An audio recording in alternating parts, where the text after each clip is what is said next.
Sindo Malam hadir dengan beragam informasi terkini tanah air serta mancanegara. Bersama saya Aya Nufus, inilah Sindo Malam selengkapnya.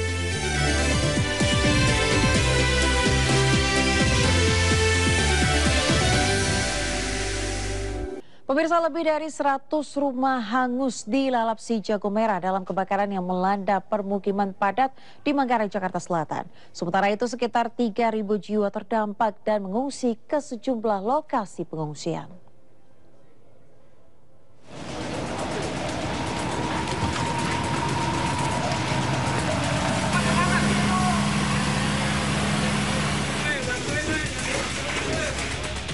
Sekitar 3.000 jiwa terdampak kebakaran di Kampung Bali, Matraman, Manggarai, Jakarta Selatan.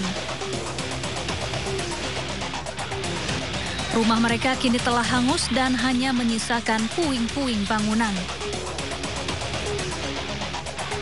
Lebih dari 100 rumah ludes dilalap si jago merah. Sebagian warga berupaya mengais barang-barang mereka yang masih bisa diselamatkan. Tidak ada korban jiwa dalam peristiwa ini, namun sebagian besar warga terpaksa mengungsi ke rumah keluarga atau kerabat maupun sejumlah titik pengungsian. Toilet di tempat pengungsian tersebut, air bersih, air siap minum, juga makanan-makanan lain buat mengantisipasi seluruh kebutuhan pengungsi yang datang di 5 titik tersebut. Kini petugas masih terus melakukan pendataan dan menyelidiki penyebab pasti kebakaran. Tim Liputan iNews melaporkan.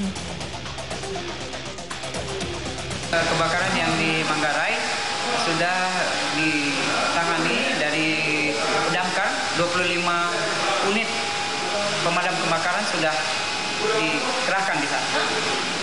Sudah ada berapa saksi yang diminta keterangan sampai saat itu? Saksi untuk sementara sudah 3 orang, namun demikian pasti kita mencari saksi-saksi yang melihat dan mengetahui kejadian tersebut.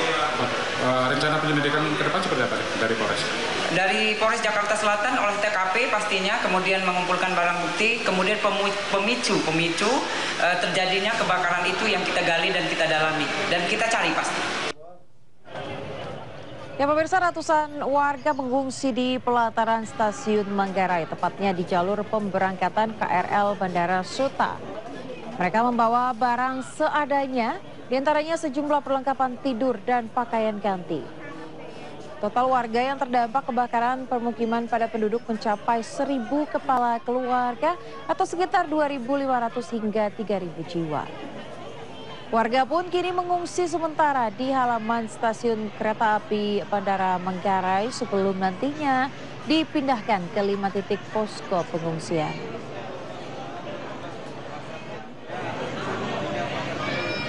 Infinia 2, di gudang Infinia ada 2, kemudian di sepanjang jalan stasiun bandara ini kita siapkan 2, sama di jalan Saharjo 1 titik pengungsiannya.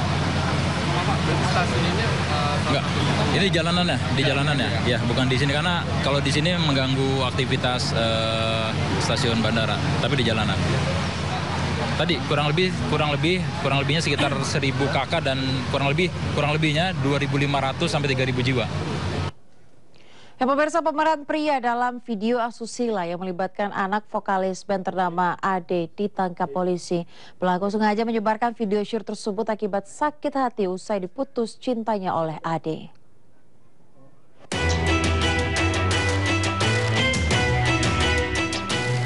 Pria berinisial AP ditangkap anggota Subdit Siber Ditreskrimsus Polda Metro Jaya di rumahnya di Cilangkap, Jakarta Timur. AP sempat membantah menyebarkan video asusila bersama Ade, anak dari vokalis salah satu band terkenal.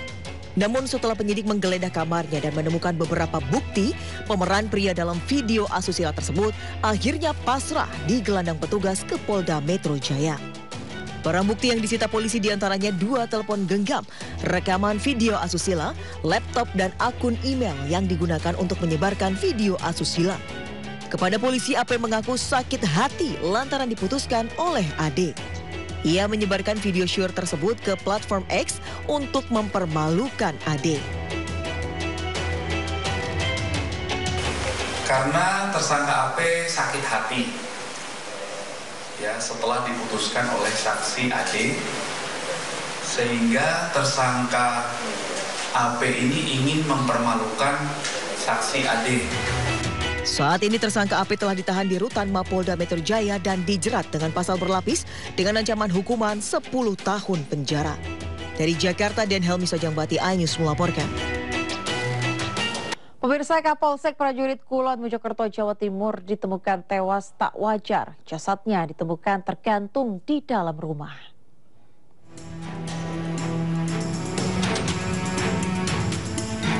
Warga desa Melaten, Mojokerto, Jawa Timur dikejutkan dengan tewasnya Kompol Marioko di rumahnya. Korban yang sehari-hari menjadi Kapolsek Prajurit Kulon Mojokerto tewas dengan cara tak wajar. Kepolisian dibantu petugas puskesmas yang datang segera melakukan identifikasi jasad korban. Itu gimana informasinya gimana sih Pak? Nggak tahu. Kalau jenengan kenal, beliaunya ini kenal apa gimana? Jarang berbaur atau gimana? Sama tetangga gitu gimana? Nggak tahu ya. Nggak pernah. Tapi jenengan tahu kalau ini beliaunya polisi gitu? Polisi ya. Polisi ya. Aktif Pak? Masih aktif atau menjabat itu? Katanya masih aktif katanya. Gimana? Masih aktif katanya. Masih aktif. Jabat di mana katanya? Jabat di mana polisinya? Di senang kota. Prajurit Kulon. Belum diketahui penyebab korban tewas. Rencananya usai jenazah korban diotopsi akan dilakukan pemakaman di TPU dekat tempat tinggal korban. Dari Kabupaten Mojokerto, Jawa Timur, Solahuddin, iNews melaporkan. Terkait sama dugaan bunuh diri ini masih dalam penyidikan. Kita belum memastikan, jadi masih dalam penyidikan untuk pihak yang berada di Polres.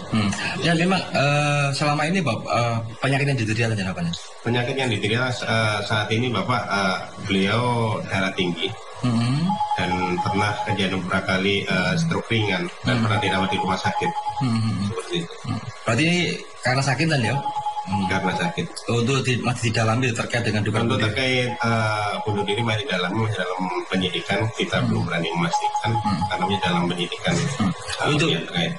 Kita beralih ke informasi lainnya, pemirsa. Saka Tatal, mantan terpidana kasus pembunuhan Vina dan Eki di Cirebon, memenuhi panggilan pemeriksaan sebagai saksi di Barreskrim Polri terkait dugaan keterangan palsu yang melibatkan Aep dan Dede.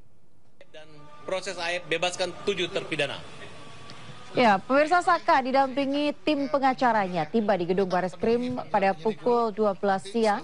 Selain tim pengacara, Saka juga didampingi tim dari Lembaga Perlindungan Saksi dan Korban atau LPSK. Saka mengaku dirinya siap memberikan keterangan terkait peristiwa sesungguhnya kepada penyidik Barreskrim Polri. Saka juga menegaskan dirinya tidak pernah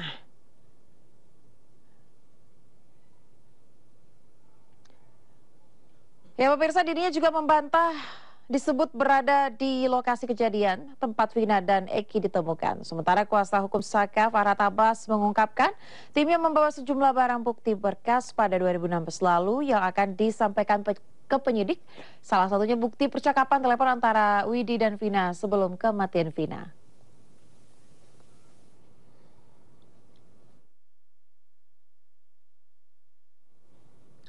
Pemirsa, jelang pendaftaran permohonan sidang peninjauan kembali ke-6 terpidana kasus pembunuhan Vina dan Eki, kuasa hukum salah satu terpidana mendatangi Lapas Kelas 1 Cirebon, Jawa Barat pada Selasa siang. Kedatangan kuasa hukum ini untuk memberikan surat pemberitahuan pengajuan permohonan peninjauan kembali Rabu besok.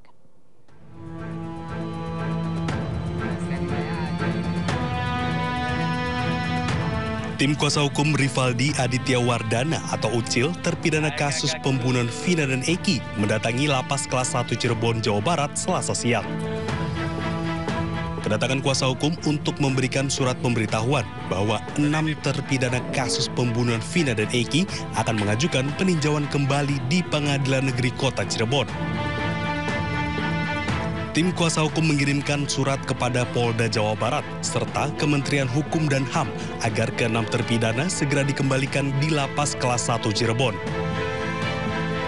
Nah, sekarang kami, tim pengacara juga meminta dikembalikan kembalilah narapidana ini ke tempat semula, yaitu di lapas Cirebon. Itu artinya untuk memudahkan PK atau gimana? Apa? Untuk memudahkan PK atau gimana? Kalau untuk memudahkan PK, ya. Kalau untuk mengenai mereka nantinya harus dihadir atau tidak, itu tergantung nanti majelis ya. Bisa diapain? Mungkin kan sekarang sudah ada dari dulu kan waktu zaman COVID adanya Zoom ya. Mungkin bisa melalui Zoom. Syukur-syukur semuanya itu bisa dihadirkan di persidangan, lebih enak lagi nih, ya kan? Sebelumnya, 6 terpidana kasus pembunuhan Vina dan Eki, yakni Eko Ramdhani, Eka Sandi, Supriyanto, Hadi, Jaya, dan Sudirman, melalui kuasa hukumnya mengajukan peninjauan kembali di Pengadilan Negeri Cirebon, Jawa Barat. Berbagai persiapan sudah dilakukan untuk mendaftar ke pengadilan. Bahkan 2 saksi, yakni Ismail dan Adi, sudah disiapkan lantaran mengetahui persis kejadian di malam peristiwa meninggalnya Vina dan Eki. Keterangan para saksi yang disiapkan diharapkan bisa menjadi bukti baru yang membebaskan para tersangka dari jerat hukum kasus Vina dan Eki, serta memulihkan nama baik mereka seperti Peggy Setiawan. Dari Cirebon, Jawa Barat, Tim Liputan iNews melaporkan.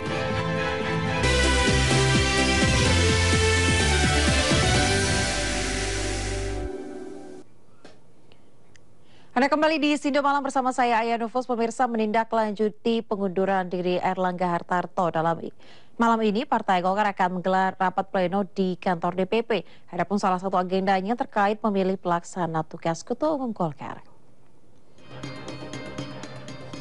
Ketua DPP Partai Golkar Mutia Hafid menyampaikan keterangan tertulis Selasa kemarin bahwa malam ini pukul 19 waktu Indonesia Barat akan digelar rapat pleno di kantor DPP Partai Golkar. Seluruh pengurus partai diminta untuk hadir. Ada 3 agenda yang akan dibahas, diantaranya pembacaan surat pengunduran diri Erlangga Hartarto sekaligus menentukan pelaksanaan tugas Ketua Umum Golkar terkait pemilihan PLT Ketua Umum Golkar seperti yang sudah disampaikan sebelumnya bahwa akan digelar dengan semangat musyawarah mufakat. Agenda lain yang juga akan dibahas dalam rapat pleno adalah penentuan jadwal musyawarah nasional luar biasa atau Munaslup Partai Golkar.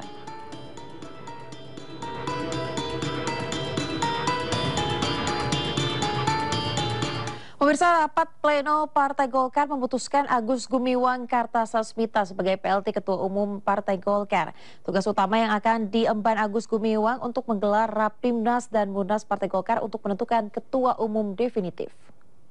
Pengurus pleno yang hadir, alhamdulillah banyak, ya, dan dengan mudah quorum tercapai. Seperti tadi yang disampaikan oleh Mbak Mutia, bahwa dalam rapat pleno yang baru saja selesai,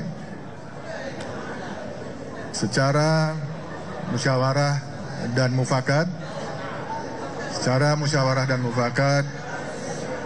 saya diberikan amanah untuk memimpin Partai Golkar sebagai PLT Ketua Umum Partai Golkar, dan tugas utama saya sebagai PLT Ketua Umum Partai Golkar adalah mengantarkan Golkar menuju Rapimnas dan Munas ke-11 Partai Golkar. Pemirsa, Ketua Dewan Pembina Bapilu Partai Golkar Idrus Marham mengklaim ada 34 DPD provinsi yang mendukung Bahlil Lahadalia sebagai Ketua Umum pengganti Erlangga Hartarto. Idrus menyebut dukungan akan terus mengalir kepada Bahlil Lahadalia. Tanda tangannya ada. Menurut Idrus Marham, dukungan yang mengalir kepada Bahlil berbentuk surat. Namun Idrus menolak untuk memberikan informasi secara detail karena bukan menjadi ranahnya.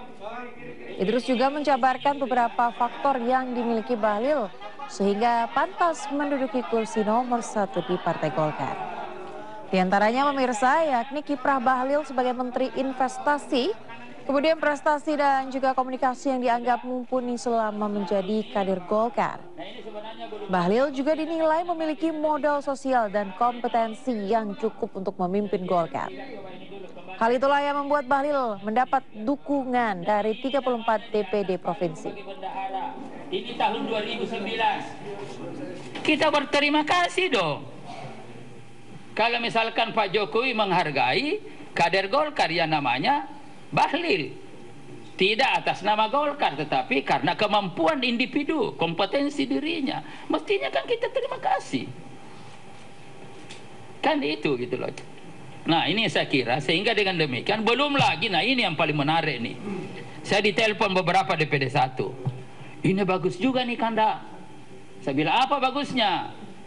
Ini kan ada suasana kebatinan yang terbangun dari bawah. Mestinya ke depan ini yang menjadi muncul sebagai calon-calon ketua umum yang harus pernah memimpin daerah. Masya Allah, saya bilang apa? Ya masuk kami ini Kanda. Kami dari DPD 1 sepakat mendukung Bahlil. Nah, kapok loh. Jadi makanya ada yang nyoroti malah direspon begitu.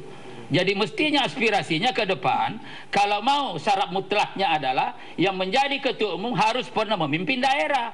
Jangan secara tiba-tiba di atas tidak tahu suasana kebatinan daerah. Dan sekarang secara faktual yang komunikasi adalah itu sudah lebih dari 30 DPD yang memberikan dukungan kepada Bahlil sebagai ketua umum. Itulah sebabnya mungkin sudah 33, yang lain ini mungkin hanya masalah teknis saja. Dan saya punya keyakinan nanti lengkap menjadi 38. Pemirsa, Presiden Joko Widodo menyatakan bahwa mundurnya Erlangga sebagai Ketua Umum Golkar merupakan urusan internal partai. Presiden pun menegaskan tidak ada cawe-cawe dirinya terkait mundurnya Erlangga Hartarto. Urusan Pak Erlangga itu urusan internal partai. Di partai itu ada proses, ada mekanisme. Silahkan ditanyakan kepada Golkar, kepada Pak Erlangga. Ini di sini juga ada Golkar, Pak Tito, tanyakan. Jangan saya mencampuri internal partai. Artinya penilaian orang ketika melahirkan Bapak misalnya mendesak Pak Erlangga untuk keluar, ada cawe-cawe itu Bapak bantah ya Pak ya? Bapak seperti apa? Tidak ada. Ya, beredar di media sosial pesan suara antara Anies Baswedan dengan Ketua DPW PKS Jakarta Khoirudin. Dalam pesan suara ini pemirsa, Anies menjelaskan soal batas waktu 4 Agustus yang ditetapkan PKS.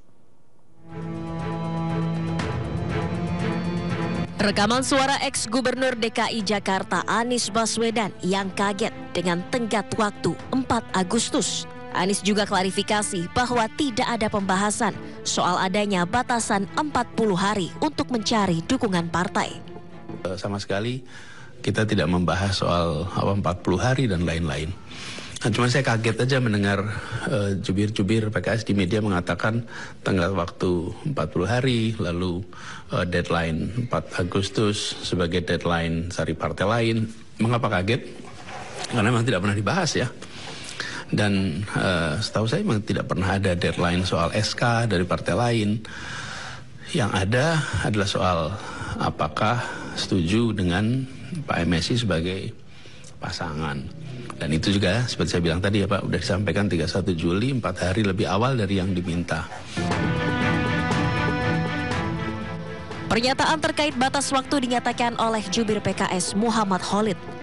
Menurutnya, PKS telah memberikan batas waktu kepada Anies Baswedan untuk mencari rekan koalisi pada Pilkada Jakarta 2024. Namun hingga kini tak kunjung ada rekan koalisi. Akibatnya, Anies dan PKS terancam gagal berkontestasi pada Pilkada Jakarta. Rencana yang pertama adalah mengusung Bapak Anies Sohibul Iman. Dan kerangka kerja kita itu berlangsung dari sejak deklarasi tanggal 25 Juni hingga 4 Agustus kemarin. Karena sampai 4 Agustus kemarin kursi yang harus dipenuhi yakni 22 kursi belum terpenuhi, maka kita DPP PKS memiliki ijtihad untuk membuat opsi-opsi lainnya. Salah satu opsinya adalah kita membangun komunikasi dengan Koalisi Indonesia Maju.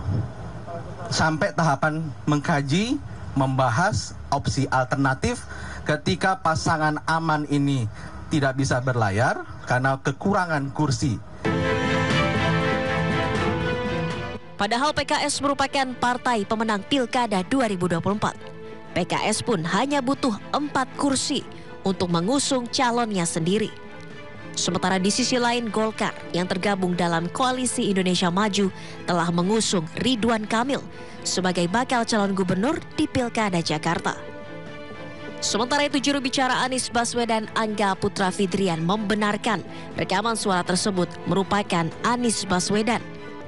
Rekaman dibuat Anies untuk Ustadz Hoirudin yang menjelaskan situasi sebenarnya. Tim Liputan iNews melaporkan.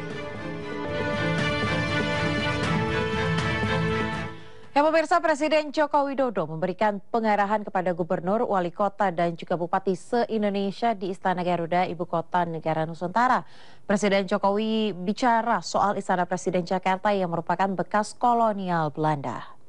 Selamat pagi dan salam sejahtera untuk kita semua. Dalam pidatonya di hadapan gubernur, wali kota, dan bupati se-Indonesia, Presiden mengatakan bahwa Istana Presiden di Jakarta dan Istana Bogor adalah peninggalan gubernur Belanda dan sudah ditempati oleh Indonesia selama 79 tahun.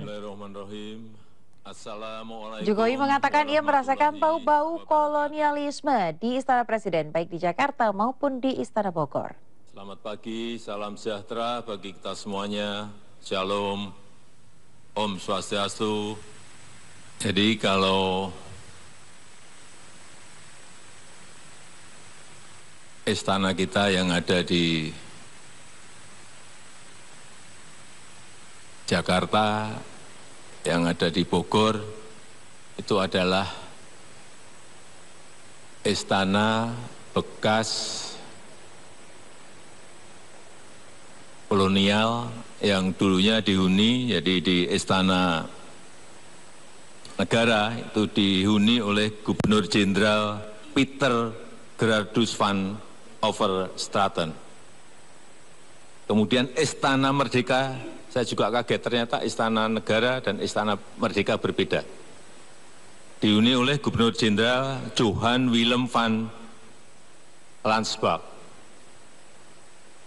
Kemudian yang di Bogor, ternyata ada Gubernur Jenderal lagi, Gubernur Jenderal Belanda, Baron van Inhofe.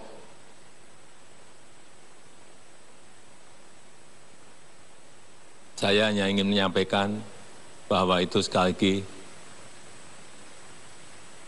Belanda. Bekas Gubernur Jenderal Belanda.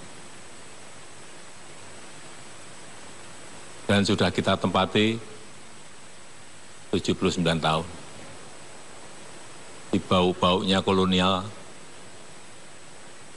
selalu saya rasakan setiap hari. Dibayang-bayangi.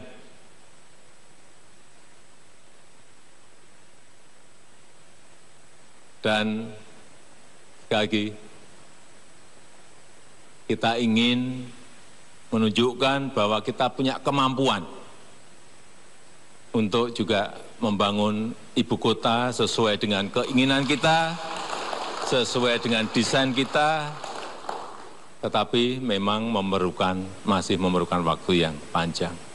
Ya pemirsa, informasi tadi sekaligus mengakhiri Sindo malam hari ini. Anda bisa mendapatkan informasi terkini dan juga terbaru melalui portal yang menghadirkan berita daerah, berita nasional, dan berita internasional di inews.id. Mari berbagi untuk masyarakat pemirsa yang terdampak bencana di tanah air melalui MNC Peduli dengan berdonasi pada rekening di bawah ini atau scan QR dengan aplikasi uang digital Anda. Saya Aya Nufus beserta seluruh kerabat kerja yang bertugas pamit undur diri. Terima kasih, selamat malam dan sampai jumpa.